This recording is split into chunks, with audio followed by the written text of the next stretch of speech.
오늘 우리에게 주시는 하나님의 말씀은 창세기 22장입니다.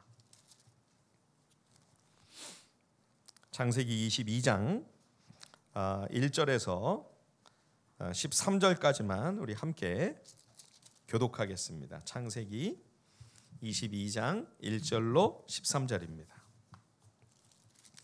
창세기 22장 1절에서 13절까지 서로 번갈아 읽겠습니다.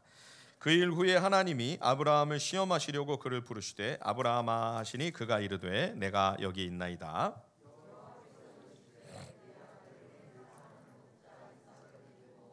모리아 땅으로 가서 내가 내게 일러준 한 산 거기서 그를 번제로 드리라.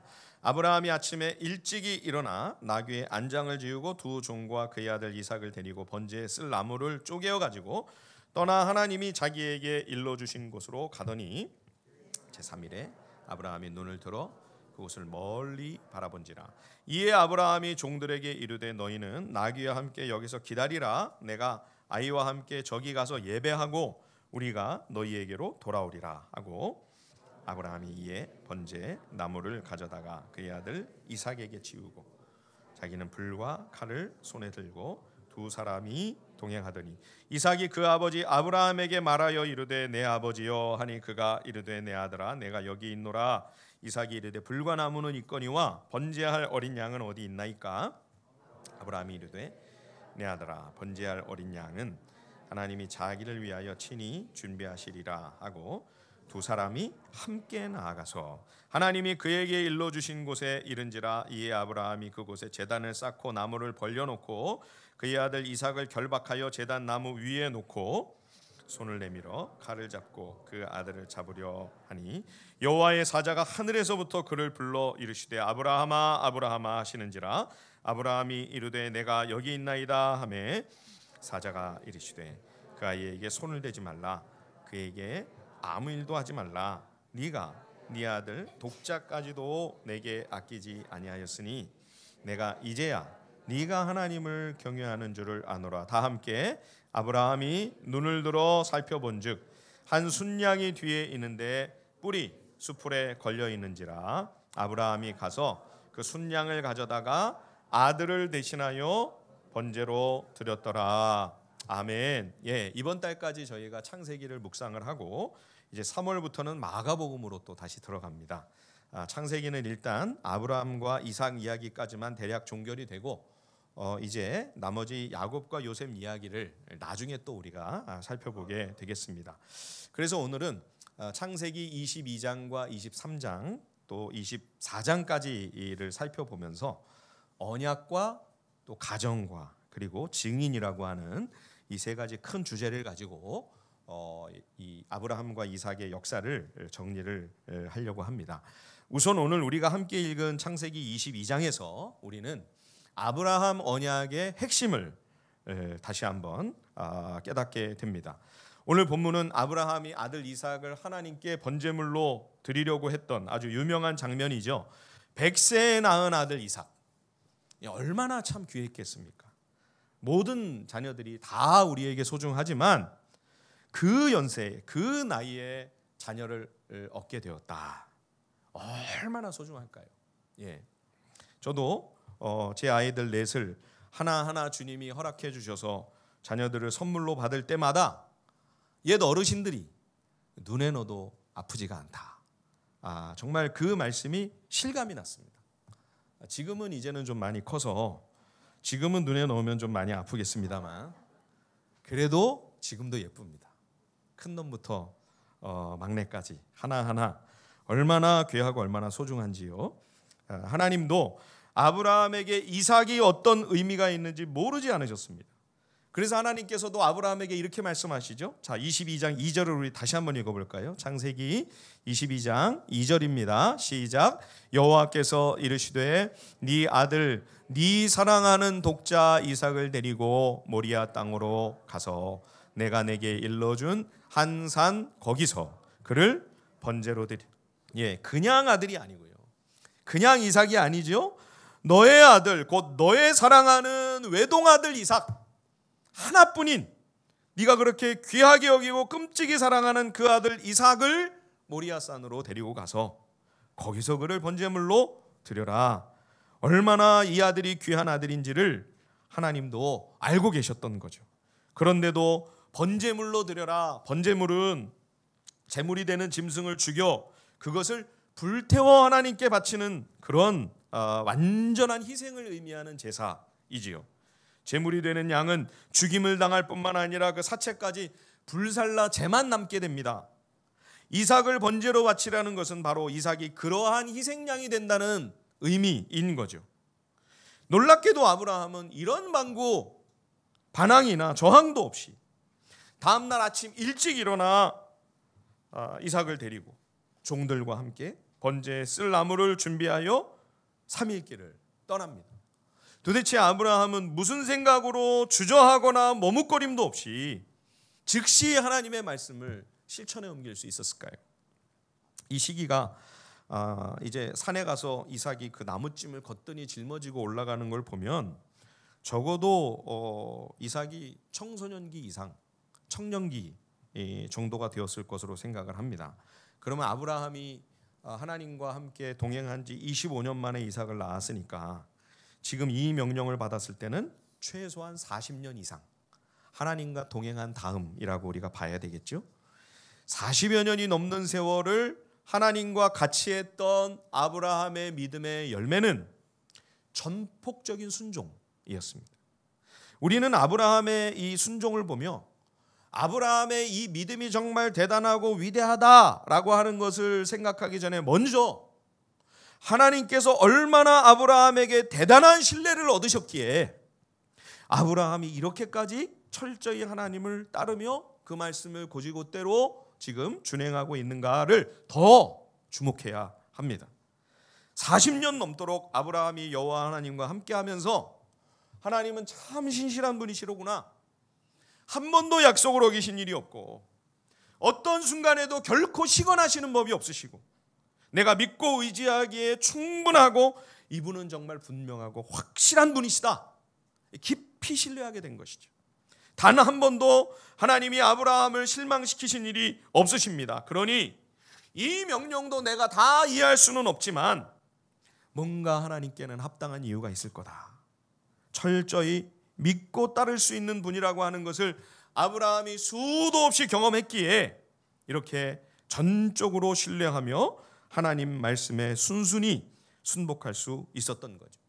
사흘 만에 모리아 산 밑에 당도해서 이삭이 나무찜을 들고 이제 아브라함과 함께 둘이서 이제 산 위로, 이삭은 나무를 가지고 또 아브라함은 칼과 불을 손에 들고 둘이 올라가는데 아주 뜨끔한 질문을 이삭이 아버지한테 하죠. 오늘 본문 22장 7절 8절에 보시면 불과 나무는 있는데 아버지 번제할 어린 양은 어디 있습니까? 이삭이 지금 바로 그 양인데요. 그렇죠? 그런데 아브라함이 뭐라고 대답하나요? 번제할 양은 하나님이 친히 준비하실 것이다. 이게 그냥 궁여지책으로 지금 임기응변으로 피해가는 대답이 아니고요, 참 귀한 아브라함의 신앙 고백입니다. 나는 지금 하나님이 뭘 어찌하시려고 하시는지 도저히 모르겠다. 이 아들을 이렇게 데려가실 거라면 왜 100세의 이 귀한 아들을 주셨는지, 그리고 지금은 왜 또 번제로 바치라 하시는지 나는 도대체 하나님이 무슨 일을 지금 행하시려는 건지 모르겠지만 그러나 나는 선하신 하나님을 신뢰한다. 왜 이렇게 하시는지는 전혀 이해가 되지 않지만 그러나 나는 성실하신 하나님을 믿는다. 분명 하나님께는 무슨 사연이 있으실 거다. 아브라함은 오랜 세월 하나님을 겪어본 믿음의 사람으로서 이삭의 그 아들의 물음에 대한 대답 대신에 여호와 하나님을 향한 자신의 신앙 고백을 하고 있는 거죠. 하나님이 친히 준비하시리라. 하나님께는 무슨 길이 있으리라. 하나님은 어떤 대안이 있으시리라. 하나님이 책임져 주시리라. 이게 여호와 이레입니다. 여호와 이레. 여기서 여호와 이레가 나오는 거죠. 히브리서 12장에 보면, 믿음장에 보면 이 대목을 해석하며 아브라함은 비록 이삭이 죽을지라도 하나님이 다시 살려주실 것을 믿고, 즉 이삭의 부활을 믿고 순종한 것이다, 그렇게 주석을 달고 있죠. 자, 5절을 우리 다시 한번 볼까요? 22장 5절 말씀입니다. 다 함께 시작. 이에 아브라함이 종들에게 이르되 너희는 나귀와 함께 여기서 기다리라. 내가 아이와 함께 저기 가서 예배하고 우리가 너희에게로 돌아오리라. 예, 제사 드리고 나서 아브라함이 아들과 함께 돌아오겠다. 종들에게 이렇게 이야기를 하죠. 그러니까 하나님이 이삭을 다시 살려주실 것을 아브라함은 분명히 믿었던 것입니다. 어떻게 이런 믿음이 가능했을까요? 근데 여러분, 100세에 하나님이 이 아들 이삭을 얻는 기적을 경험케 해주시지 않으셨습니까? 100세에 불가능한 가운데 이 생명을 주신 전능하신 하나님이시라면 죽은 아들을 하나님이 못 살려내시겠습니까? 그리고 하나님께서 분명히 하나님의 입으로 내 시로 네가 직접 낳을 그 아들을 통하여 하나님의 언약이 이루어진다 말씀하셨죠. 그러니까 이삭이 죽으면 어떻게 되는 거예요? 하나님의 언약이고 약속이고 뭐고 다 망가지는 거 아닙니까? 하나님이 이 아들을 죽이실 리가 없다. 죽이신다 할지라도 다시 살려내신다. 이렇게 아브라함은 하나님의 신실하심과 하나님의 전능하심을 믿고 하나님의 말씀대로 지금 걸어가는 거죠. 결국 아브라함이 하나님을 너무나 잘 알고 있었기 때문에 아브라함은 하나님의 말씀을 순종할 수 있었음을 우리는 보게 됩니다. 사랑하는 성도 여러분, 우리는 하나님을 아는 만큼 순종할 수 있습니다. 하나님을 아는 만큼 우리는 순종할 수 있습니다. 이 진리의 말씀을 통해 하나님을 경험하고 체험하며 하나님을 깊이 알고 있는 만큼 우리는 이 하나님의 말씀을 따라 살 수 있는 것이죠. 그리고 아브라함이 종들에게 내가 가서 이 아이와 함께 하나님을 예배하고 돌아오겠다. 여러분, 진정한 예배는 순종입니다. 참된 예배는 하나님의 명령, 그 가르침과 그 말씀을 그대로 행하는 것, 실천하는 것이 예배다 하는 것이죠. 우리의 예배는 여기 모여 이렇게 일주일에 한 번 우리가 하나님을 예배하는 것이 전부가 아닙니다. 이 시간은 여러분 예배의 시작일 뿐입니다. 마치고 우리가 내 삶의 현장으로 돌아가 세상 한복판에서 하나님의 말씀과 그 명령을 따라 살아갈 때 하나님의 뜻을 행하며 생활하는 그것이 진짜 예배인 거죠. 그게 진정한 참된 예배인 것을 우리가 깨닫게 됩니다. 놀라운 것은 이 사건에서 아브라함뿐만 아니라 이삭이 함께 두 사람이 같이 순종했다는 사실입니다. 이삭이 적어도 뭐 청소년 이상이었기 때문에 아버지 아브라함은 뭐 120세 전후로 정말 노인 아닙니까? 그렇죠? 그렇다면 이삭의 협조 없이는 이 순종은 불가능합니다. 그런데 이삭이 아버지의 뜻을 거역하지 않은 거죠. 예. 자, 8절 말씀을 다시 한번 보십시오. 창세기 22장 8절 맨 끝에 보시면 뭐라고 돼 있죠? 두 사람이 함께 나아가서. 두 사람이 함께 나아가서. 여러분, 아브라함이 전적으로 하나님을 의지하며 그 말씀에 복종할 때에 성령 하나님도 은혜를 베푸셔서 이삭의 마음을 감동해 주신 거죠. 이삭도 함께 아버지와 한 마음이 되어 하나님의 뜻에 복종할 수 있도록 하나님의 도우심으로 오늘 이 순종이 가능했던 것입니다. 만약 이삭이 반항을 하고 거부를 했다면 오늘 이 순종은 불가능한 거죠. 그러므로 여러분, 우리가 말씀을 따라가야 할 때 우리 눈앞에 보이는 상황과 모든 여건과 조건들이 이거 어려운데, 도저히 안 될 것 같은데, 불가능한데, 이럴 때가 대부분이에요. 근데 그 조건과 그 상황, 그 여건을 먼저 생각하지 말고 우리가 하나님 말씀이니 따라가자, 먼저 순종하면 하나님께서 순종할 수 있는 가능한 상황들로 주님이 만져주시고 도와주시는 것이죠. 예, 여러분, 상황과 조건을 먼저 생각하지 마시고요. 그거 먼저 생각하면 우리는 백날 가야 하나님 말씀을 못 따라갑니다. 말씀을 따라갈 때는 먼저 예, 아멘하고 순종하는 겁니다. 그러면 하나님이 모든 상황을 또 만져주시는 것이죠. 자, 하나님이 결정적 순간에 아브라함에게 개입하셨어.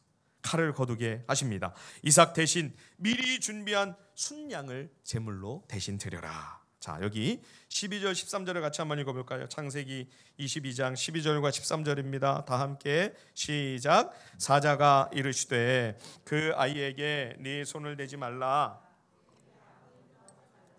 네가 네 아들 네 독자까지도 내게 아끼지 아니하였으니 내가 이제야 네가 하나님을 경외하는 줄을 아노라. 아브라함이 눈을 들어 살펴본즉 한 순양이 뒤에 있는데 뿔이 수풀에 걸려 있는지라. 아브라함이 가서 그 순양을 가져다가 아들을 대신하여 번제로 드렸더라.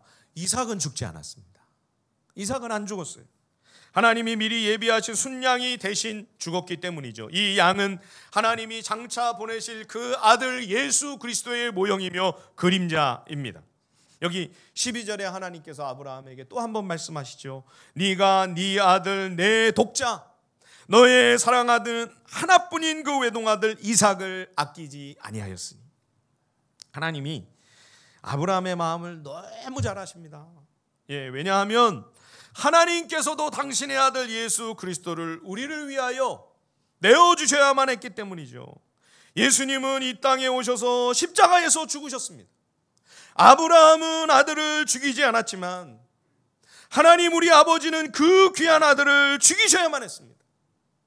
아브라함은 아들을 제물로 드리지 않았으나 우리 하나님 아버지께서는 그 아들을 죄인을 구하시기 위한 속죄의 제물로 화목 제물로 희생시키셔야만 했던 거죠.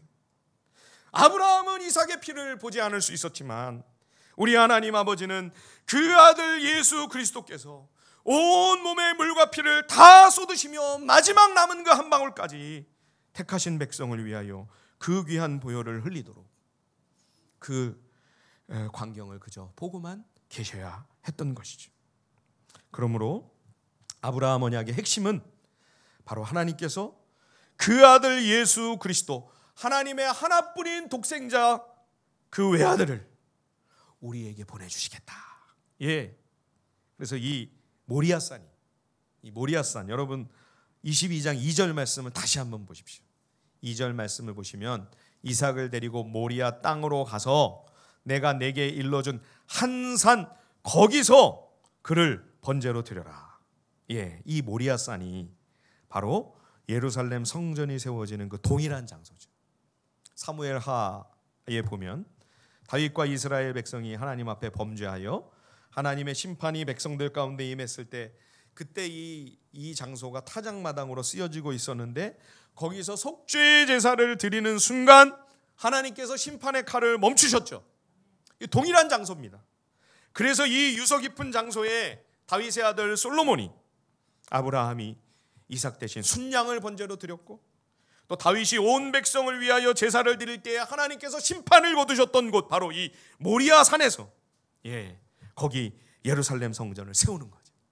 그리고 이 예루살렘 성전에서 하나님의 아들 예수 그리스도가 오셔서 거기서 사형 언도를 받으시고 끌려가 채찍에 맞으시며 마침내 십자가형을 감당하시게 됩니다. 이 십자가 구속의 값진 희생으로 하나님의 백성들이 죄의 용서함을 받게 되고 이제 장차 구원이 완성되는 그날 하늘로부터 새 예루살렘이 내려오죠. 우리가 계시록 마지막 대목에서 그 구원의 완성의 순간을 함께 묵상하지 않았습니까? 그리스도의 피로 죄사함을 받은 하나님의 자녀들이 모두 새 예루살렘 하나님 나라에서 영원토록 생명을 누리며 끝없는 기쁨과 환희와 영원한 평화를 누리게 되는 것이죠. 이것이 바로 아브라함 언약의 골자입니다. 그러므로 장차 이 약속이 이루어지고 성취되어 나갈 그 믿음의 자손들이 이어지고 이 귀한 신앙이 계승되어 나갈 언약의 가정, 믿음의 가정이 너무 중요하고 소중한 거죠. 그래서 우리가 창세기에서 믿음의 가정에 대한 이 강조가 계속 반복되는 것을 봅니다. 여러분 창세기에서 제일 긴 장이 어느 장입니까? 창세기 50장 중에서 창세기 24장입니다. 근데 창세기 24장의 내용이 뭐예요? 결혼에 관한 이야기입니다. 이삭이 리브가를 만나는 이야기의 온통 한 장 전체가 그만큼 언약 백성의 가정이 얼마나 소중하고 중요한 문제인가를 우리에게 일깨워 주시는 증거이죠. 아브라함은 그가 믿고 신뢰하는 신실한 청지기 엘리에셀, 아브라함이 이삭 낳기 전에 입양을 해서 양자까지 삼으려고 했던 이 충실한 집사를 하란에 있는 자기 집안으로 보내 그 가운데 이삭의 배필을 구해와라. 그 이유는 가나안 땅의 여인과 결혼하지 않게 하기 위해서, 그 한 가지 이유 때문이죠.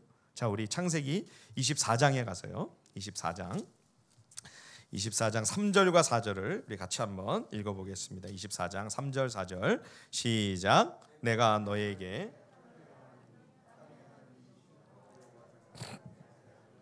너는 내가 거주하는 이 지방 가나안 족속의 딸 중에서 내 아들을 위하여 아내를 택하지 말고 내 고향 내 족속에게로 가서 내 아들 이삭을 위하여 아내를 택하라. 예, 이삭을 이제 결혼시킴에 있어서 가장 중요한 첫 번째 원칙은 가나안 땅 이 함의 자손, 바알과 아세라와 몰렉과 같은 우상을 섬기는 여호와 하나님을 모르는 불신앙의 배우자와 결혼해서는 안 된다.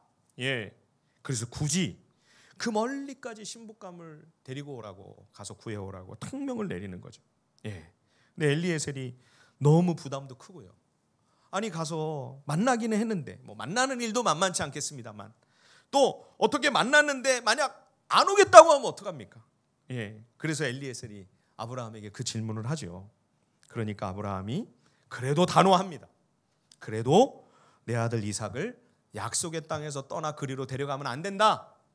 분명한 원칙은 이삭은 약속의 땅에 있어야 된다. 그리고 가나안의 여인은 안 된다. 예, 아브라함과 이삭이 이 원리, 이 원칙을 꼭 붙들고 이 성경적인 기준을 끝까지 붙들고 만약에 안 돼도 하나님이 그러면 다른 방도 다른 길을 통해서라도 하나님이 책임져 주시고 하나님이 해결해 주실 거다. 그러면서 끝까지 기도하면서 이 원리와 이 원칙을 고수하는 거예요. 결국 귀한 열매를 맺게 되는 것을 우리들이 보게 되죠. 자, 그런데 이 창세기 24장에서 또 한 가지 참 희한한 장면은 이 종 엘리에셀이 하란에 가서 우물가에서 이제 그 처자를 찾아야 될 거 아니에요. 근데 처자를 찾는데 희한한 기도를 하죠. 자, 우리 24장 14절 우리 같이 한번 읽어볼까요? 24장 14절입니다. 다 함께 시작. 한 소녀에게 이르기를 청하건대 너는 물동이를 기울여 나로 마시게 하라 하리니 그의 대답이 마시라 내가 당신의 낙타에게도 마시게 하리라 하면 그는 주께서 주의 종 이삭을 위하여 정하신 자라. 이로 말미암아 주께서 내 주인에게 은혜 베푸심을 내가 알겠나이다. 이걸로 사람을 찾는 거예요. 이게 얼마나 황당한 얘기입니까? 우리 청년들이 또 이 기도를 또 잘못 적용하면 안 될 것 같은데, 교회 오다가 주님 오늘 문지방을 넘을 때 첫 번째로 만나는 형제 자매가 제 배필인 줄 믿습니다. 예, 우리 수빈이가 제일 크게 우는데, 예, 이거 적용하면 큰일 납니다. 이게 무슨 기도예요, 여러분? 이게 지금 엘리에셀이 사람 됨됨이를 보는 겁니다. 예. 당시 이 나그네에게 물을 준다고 하는 것은 큰 친절이고 배려죠. 왜냐하면 이 젊은 처자가 물 깃는 일이, 물 구하는 일이 굉장히 힘들고 고된 일입니다. 여러분 옛날에 물기로 보셨잖아요. 우리 어르신들은, 그렇죠? 우리 젊은이들은 아마 모를 거예요. 그냥 틀면 나오니까. 옛날에는 물 구하는 게 굉장히 어려웠어요. 펌프질을 막 하기도 하고요. 또 운물에서 또 물을 깃기도 하고요. 그러니까 이거를 떠다가 나그네에게 물을 이렇게 주는 것만 해도 큰 배려이고 정말 귀한 친절인데 이 사람은 참 좋은 사람인 거죠, 정말. 예. 그런데 부탁도 안 했는데 제가 이 먼 길을 오느라 지치고 목마르니 낙타들에게까지 내가 이 물을 먹이겠다. 여러분, 낙타가 물을 많이 먹을까요? 사람이 물을 많이 먹을까요? 비교가 안 되죠, 비교가. 그러면 이거를 물을 몇 번을 길어야 되는 거예요. 굉장한 수고와 고된 노동이 필요한 일이거든요. 이게 말 한마디 해서 되는 게 아니고. 그러니까 이 행동 하나만으로도 이 사람이 얼마나 긍휼과 자비로운 마음을 가진 신실한 사람인가, 아주 희생적이고 헌신적인 사람인가, 이 한 가지만 보면 많은 것을 알 수 있는 거죠. 많은 것을 확인할 수 있는 거죠. 그래서 이것은 지금 엘리에셀 개인의 취향이나 기준이 아니고요. 우리 믿음의 조상들이 어떤 가치관과 어떤 기준을 가지고 배필을 찾았는가를 우리에게 보여주는 중요한 본보기인 거죠. 그래서 오늘 본문에 두 가지 성경적인 중요한 기준이 우리 믿음의 가정을 이루는 일에, 짝을 찾고 배필을 찾는 일에 두 가지 기준이 제시되고 있는 것입니다. 첫 번째는 같은 신앙과 믿음 안에서 배우자를 만나야 된다. 그리고 두 번째는 신앙이 있으면 그 다음은 직장과 돈과 조건과 외모와 이런 걸 봐야 될까요? 아니라는 거예요. 그 사람의 됨됨이가 얼마나 신실하고 얼마나 성실하며 신뢰할 수 있는 사람인가, 그거 얼마나 성품과 인품이, 인격이 훌륭한 사람인가, 이 두 가지 조건이 가장 우선적인 조건이라는 거죠. 요즘 시대하고는 너무 안 맞죠? 그렇죠? 눈에 보이는 외모, 화려함, 경제적인 여러 가지 조건들을 우리들은 다 따지는데 성경은 그것이 믿음의 가정을 이룸에 있어, 그리고 우리 자녀들의 진정한 행복한 삶에 있어 우선하는 기준이 될 수 없다. 신앙과 인격을 봐라. 믿음과 그 됨됨이, 그 사람됨을 봐라. 이렇게 우리에게 가르쳐주고 있는 것이죠. 제 얘기를 해서 죄송합니다.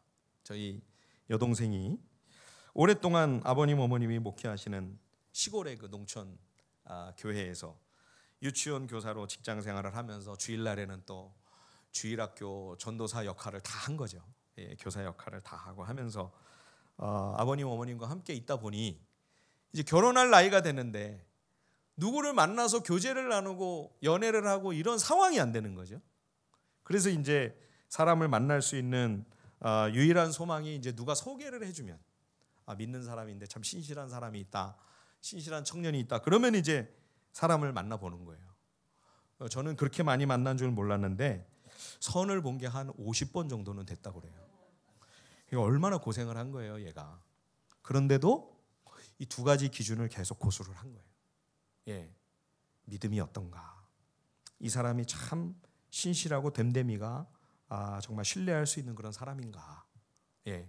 그리고 뭐 또 다른 조건을 볼 수도 없었어요. 뭐 가난한 개척교회 목사의 딸인데 뭐 다른 조건을 볼 수도 없고 이 두 가지를 끝까지 고수하면서 기다리면서 기도한 거예요. 근데 참 하나님께서 희한한 방법으로 역사를 하셨죠. 저희 부친께서 어느 날 목욕탕을 가셨는데 옆에 어르신이 한 분 계셔서 비슷한 연배 같아가지고 제가 좀 등을 밀어드릴까요? 그러면서 이제 얘기가 된 거예요. 아버님은 이제 전도를 하시려고. 그러는데 알고 봤더니 이분이 목사님이에요. 이분이 또 나이가 똑같으셔요. 교제를 나눠보니까 미국에서 목회를 하시고 은퇴를 하시고 한국에 오셔서 공주교도소에 지금 교도소 사역을 하고 있다. 마침 사람이 필요한데 목사님도 좀 같이 가서 좀 도와달라. 그래가지고 이제 한 번씩 또 교도소 사역을 또 가시고 그러다가 저희 집에 이제 결혼을 해야 되는 나이가 된 딸이 있다고 하니 서울에 제가 잘 아는 신실한 장로님이 있는데 그 아들내미가 신학생인데 참 참한 청년이다. 한번 만나보겠냐.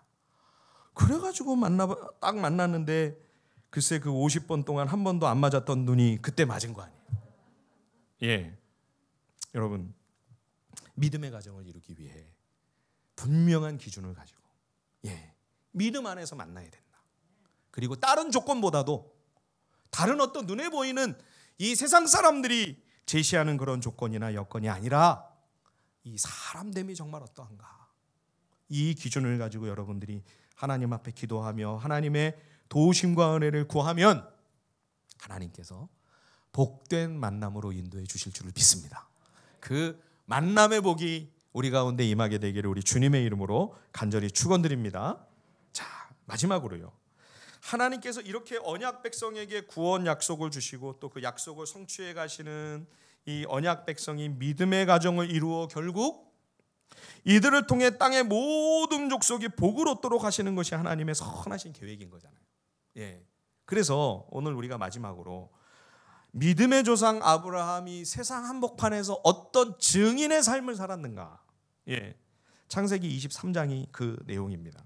아브라함의 아내 사라가 세상을 떠났을 때 아브라함에게는 사라를 묻을 만한 무덤으로 쓸 땅 한 평도 없었던 거예요.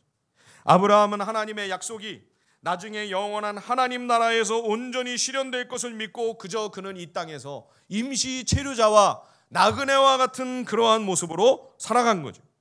그래서 사라를 묻을 땅, 그 무덤이 속해 있는 그 밭 일부를 매입하려고 하니까 해쪽 속 가나안 사람들이 와가지고 그냥 무상으로 아브라함에게 이 땅을 제공하겠다는 겁니다. 자, 23장 우리 한번 23장 6절 말씀을 한번 다 같이 한번 읽어볼까요? 23장 6절입니다. 다 함께 창세기 23장 6절 다 함께 시작. 네 주여 들으소서. 우리 묘실 중에서 좋은 것을 택하여 당신의 죽은 자를 장사하소서. 우리 중에서 자기 묘실에 당신의 죽은 자 장사함을 금할 자가 없으리이다. 예, 지금 이방인들이 가나안 땅의 백성들, 하나님을 섬기지 않는 우상 숭배하는 해쪽 속 사람들이 아브라함에게 내 주여 이렇게 아브라함을 칭하면서 아브라함을 그 땅의 귀한 지도자로 아주 소중한 어른으로 인정받고 그가 존경을 받고 있었음을 우리는 느끼게 됩니다. 그동안 아브라함이 실수도 있었고 시행착오도 있었으나 믿음이 성장하고 성숙해가면서 믿지 않는 사람들 가운데 덕을 끼쳤던 거죠. 많은 덕을 끼쳤던 거죠. 아브라함의 목자와 조카 롯의 목자가 서로 다툼이 있었을 때도 이 믿지 않는 사람들 앞에서 우리가 서로 갈등하고 부딪히는 그런 모습을 보여서는 안 되겠다. 그래서 아브라함이 조카에게 좋은 땅을 먼저 양보하지 않았습니까? 블레셋 사람들이 와가지고 그렇게 힘들게 파놓은 우물을 빼앗고 아브라함을 그 터전에서 밀어내고 잔인한 텃세를 하고 그래도 아브라함이 똑같이 그들과 맞서 싸우지 않았습니다. 그래도 하나님께서 아브라함에게 복을 내려주셔서 아브라함을 점점 창대하게 하시니 저들이 먼저 와서 고개를 숙이고 동맹을 맺어달라 하지요. 그러니까 아브라함이 또 그 부탁을 들어줘요. 예. 그러면서 그제야 아브라함이 운물의 일을 가지고 이 블레셋 사람들을 책망합니다. 그랬더니 또 자기네들은 모르는 일하고 시치미를 뚝 떼요. 그러니까 아브라함이 싸우는 게 아니고 7 암양 새끼, 그 어린 7 암양을 가져와가지고 이 사람들에게 선물로 탁 안겨주는 거예요. 이게 뭡니까? 그랬더니 이건 지금 우리가 사용하는 이 우물은 너희 소유가 아니고 우리 소유라고 하는 증거다. 그러면서 성대한 잔치를 베풀어주고 서로 동맹의 조약을 맺고 한아름 선물까지 그들 손에 바리바리 들려서 평안히 그들을 보내주는 거예요. 그러니까 이런 식으로 아브라함이 넓은 아량과 넓은 마음으로 억울해도 참아주고 손해를 보며 양보하며 따뜻한 성품으로 저들에게 덕을 끼치니 본을 보이니 저들이 아브라함을 이렇게 우러러 보는 거죠. 존경하는 거죠. 그래서 무덤으로 사용할 막벨라 굴이 있는 땅은 우리가 그냥 드립니다. 그랬더니 이 나이 많은 아브라함이요, 이 이방인들에게 큰 절을 합니다. 자, 우리 23장 7절을 한번 다 같이 한번 읽어볼까요? 23장 7절입니다. 시작. 아브라함이 일어나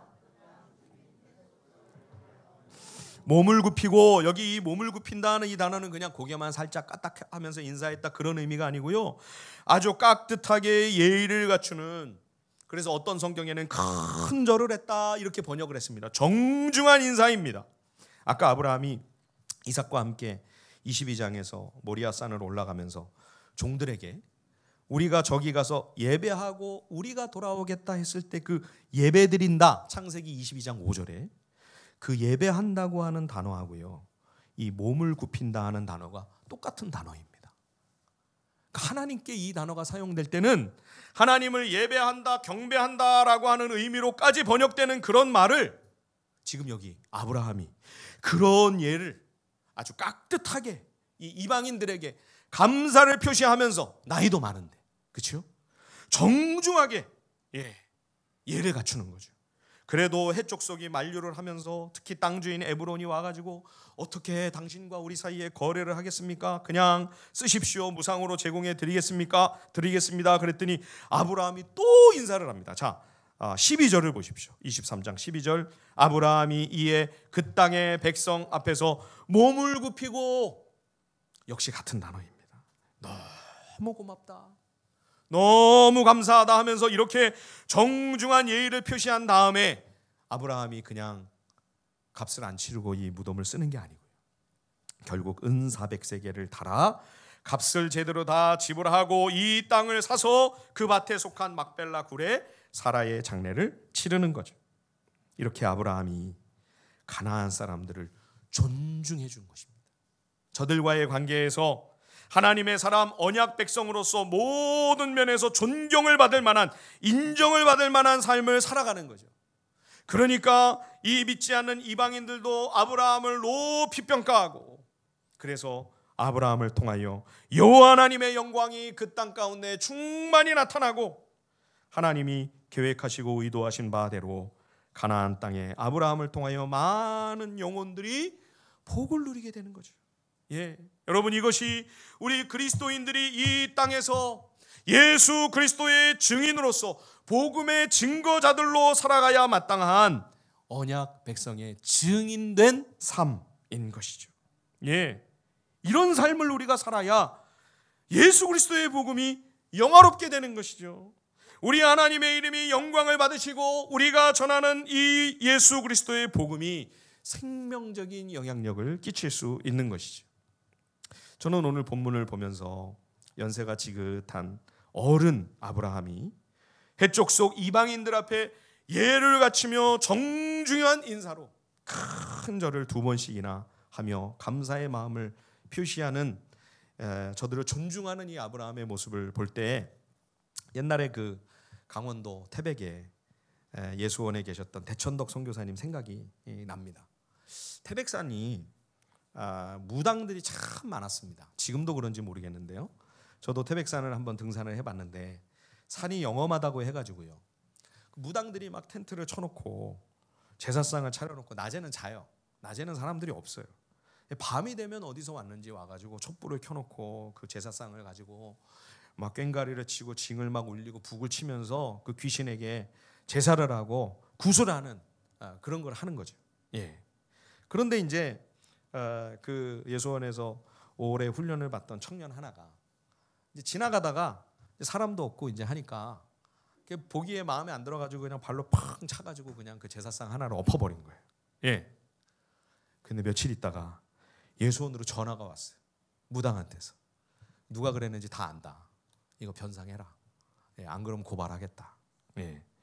뭐 카메라가 있습니까? 뭐가 있습니까? 누가 했는지 어떻게 알아요? 우리 모르는 일이다. 뭐 시침이 떼면 어떻게 하겠습니까? 근데 선교사님이 그 얘기를 다 들으시고, 그때도 이미 벌써 연세가 80 아마 넘으셨을 거예요.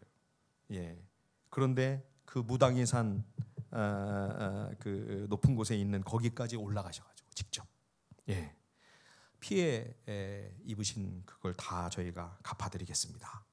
그러면서 그 산 위에서요, 땅바닥에 이 어르신이 무릎을 꿇고, 이 선교사님이 무릎을 꿇고 무당에게 사죄를 하시는 거예요. 제가 잘못 가르친 탓입니다. 제 책임입니다. 우리가 잘못했습니다. 용서해 주십시오. 여러분, 선교사님이 무당 앞에 무릎을 꿇어서 좀 굴욕적인 생각이 드십니까? 비굴한 모습으로 보이시나요? 저는 그 모습을 보면서 하나님이 참 넓고 크신 분이시구나. 우리 하나님이 얼마나 높고 얼마나 위대하신 분이신가. 저는 그 선교사님의 무릎 꿇은 모습이 그거를 보여주신 것 같아요. 선교사님이 크신 하나님의 마음을 깊이 헤아리고 계셨던 거죠. 우리 하나님께서, 그 높으신 하나님이 우리 티끌밖에 안 되는 이 한 인생 하나하나를 얼마나 사랑하시고 얼마나 귀하게 여기시는가, 얼마나 소중히 여기시는 그 한 영혼인가, 그 무당이요. 선교사님이 그걸 알고 계시는 거죠. 그래서 그 한 사람 앞에 무릎을 꿇고 그 섬기는 귀신에게 무릎 꿇은 게 아니고요, 하나님께서 아끼시고 소중히 여기시는 그 한 사람, 그 한 영혼을 존중하며 진심으로 그에게 용서의 마음을 구하고 사죄를 청한 것이죠. 요즘 신천지로 인해서 나라가 참 큰 어려움을 겪고 있습니다. 저는 근데 이 신천지가 한국 교회가 신천지를 다 키워준 것 같거든요. 우리 목사들이 특히 책임이 큽니다. 그 뉴스에 나오는 이렇게 영상을 봤더니 사람들이, 청년들이 타닥타닥 모여가지고 무릎을 꿇고 앉아서 막 박수를 치면서 찬양을 하고 있는 그 모습을 보니까요, 마음이 얼마나 아픈지, 우리가 얼마나 저들을 실망을 시켰으면 여기에는 구원의 길이 없다고 그들이 생각을 하고, 그런 데 가가지고 그 타닥타닥 앉아서 무릎을 꿇고 앉아가지고 거기에 구원이 있고 거기에 생명의 길이 있다고 그들이 거기 그렇게 옹기종기 모여 앉아서 그렇게 하고 있는 모습을 보면서 얼마나 마음이 아프다. 이 목사의 죄다. 이 목사들이 얼마나 악을 행하고 얼마나 죄를 짓고 얼마나 실망을 끼치고 얼마나 그들에게 마음에 큰 상처를 안겨줬습니다. 거기로 그렇게 다 몰려가서 심지어 이렇게 나라에 큰 민폐를 끼치는 이런 상황까지 지금 벌어지고 있는가. 신천지를 욕할 일이 아니고요, 그 사람들을 손가락질 할 일이 아니고요, 저는 제가 마음이 너무 부끄럽고 너무 참담하고 아픈 마음, 우리의 죄로 인해, 나의 죄악으로 인해 지금 이런 사태가 벌어지고 있는 것이 아닌가. 사랑하는 여러분, 우리가 과연 어떤 증인의 삶을 이 세상 가운데 살아가고 있는지를 한번 깊이 돌아봤으면 합니다. 오늘 가나안 사람들에게도 이렇게 그들을 존중하며 정말 예의를 갖춰서 이렇게 조심조심 하나님의 영광에, 하나님의 이름에 누를 끼칠까 봐 행하는 이 아브라함의 모습을 생각할 때, 대천덕 선교사님의 그 모습을 기억할 때, 과연 우리가 이 땅에서 축복의 통로로 살아가기 위하여 어떤 증거자의 삶을 살아가야 할 것인가, 어떤 증인의 삶을 살아가야 될 것인가.